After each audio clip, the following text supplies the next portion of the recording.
Welcome to the Deep Dive. We're all about cutting through the noise, getting you straight to the insights that matter. Yeah, exactly. And today, we're focusing on Chiang Mai, Thailand. Mm-hmm. Looking really closely at the key updates just from the last 12 hours or so, this being July 21st, 2025.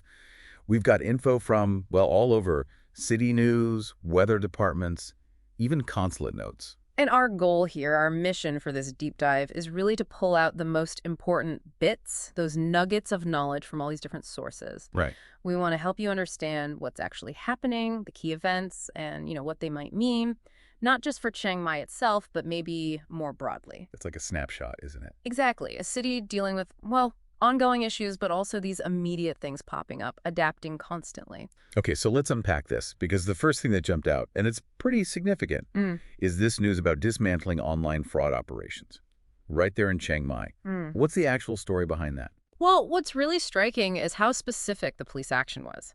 They arrested 3 suspects, found 2 different online fraud setups. 2. Yep. Yeah, and one was, get this, run out of a luxury villa over in Hangdong. Wow, a luxury villa. True. Seriously. Seriously, but it's the scale that really hits you. They think these operations scammed over 100,000 people, mostly in China. 100,000 victims. Yeah, and the amount is around 500 million baht. It's huge. That's staggering. It really is. And it's not just, a simple local crime. It shows how these big, sophisticated global criminal networks can use a place like Chiang Mai. Like an unwitting hub. Exactly. An unwitting hub for massive international fraud really underlines the vulnerabilities, doesn't it? The borderless nature of cybercrime today. It really does.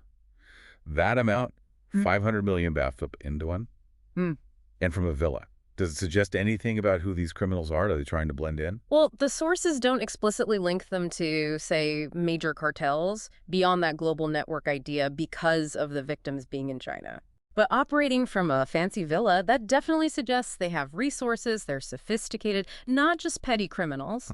It points to that strategy, Blending into a high-end area to avoid detection makes them harder to spot until, well, intelligence finally catches up. That's quite the glimpse into the underworld. Yeah. But almost as quickly as that story breaks, the city's focus, and ours, pivots to something else entirely. Yeah. Something much less controllable. The weather. Yeah, a total shift. And this isn't just your average forecast update, is it? It sounds critical. So how is Chiang Mai bracing for this? What's happening with Storm Wipha? Right, Storm Wipha. The Thai Meteorological Department has put out a pretty serious warning. They're talking heavy, maybe even very heavy rains across the north. Okay. Including Chiang Mai, of course, expected from around July 20th through the 24th. So like right now, basically. Exactly. And it's because this storm, Wipha, is merging with the southwest monsoon. That's what's amplifying the potential impact. It's a potent mix. Merging with the monsoon.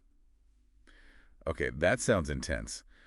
So with that kind of storm looming, what are the authorities actually doing on the ground? What are the concrete steps? That's the key question, isn't it? Preparedness. And the Royal Thai Army seems to be moving decisively. They've actually deployed Ka-32 helicopters. Helicopters, wow. Yeah, and rescue teams, too. They're positioning them in some of the more remote parts of Chiang Mai province, specifically getting ready for search and rescue if needed, and definitely for flood response. Makes sense for the remote areas. Absolutely. And if you zoom out a bit, you see this fits into a bigger picture. The Office of National Water Resources, they've set up a forward command center. Right there in Chiang Mai. Right there.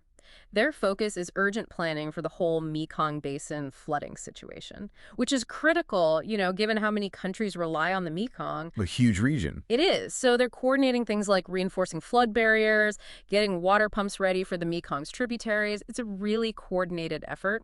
Okay, that's reassuring to hear about the preparations. But what about the immediate impact?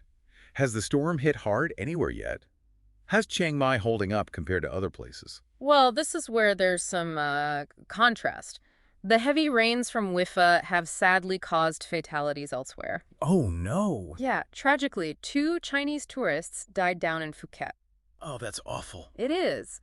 But, importantly, as of the last reports, no casualties have been reported in Chiang Mai itself. Okay, that's good news for Chiang Mai, at least. Definitely a positive sign so far. Perhaps speaks to those proactive measures we were just talking about. True. But, even without major storm casualties yet, I remember seeing that footage just a few days ago of a flash flood right in downtown Chiang Mai. That paints a slightly different picture, doesn't it? Makes the city seem quite vulnerable. That's a really important point, because the threat isn't just Wipha. The general forecast for Chiang Mai, even beyond this specific storm, is for widely scattered heavy showers and thunderstorms. Just ongoing monsoon conditions. Exactly. Persistent monsoon stuff expected through the week. Yeah. And that vulnerability you mentioned, it's very real. That video footage showed it clearly, a downtown flash flood hitting the city just from intense rainfall, not even a named storm then. Right. Chiang Mai is in a basin, geographically. You've got mountains around it, so when you get intense rain, all that water can funnel down into the urban areas really fast. Overwhelming the drainage. Precisely. Overwhelms the drainage systems. It's a reminder of how quickly things can turn and that constant challenge of water management they face there. So practically speaking then, if you're there now, maybe you live there, maybe you're visiting, what does all this mean? What should people be aware of? Well, the U.S. Consulate General in Chiang Mai has actually put out its sort of standard seasonal safety advisory, Okay. basically telling U.S. citizens in northern Thailand to be extra vigilant during the rainy season. It's a reminder to be careful. A standard heads up. Yeah, a routine but important heads up. And what seems quite likely are disruptions to travel, local airports, general getting around. Flight delays and that kind of thing. Minor flight delays, maybe some reroutes seem possible, yeah. Given the forecast for continued downpours and probably some wind as well, it's definitely something travelers need to factor in. Right. Good to know. So we've got the crime bust, the major weather threat, the preparations.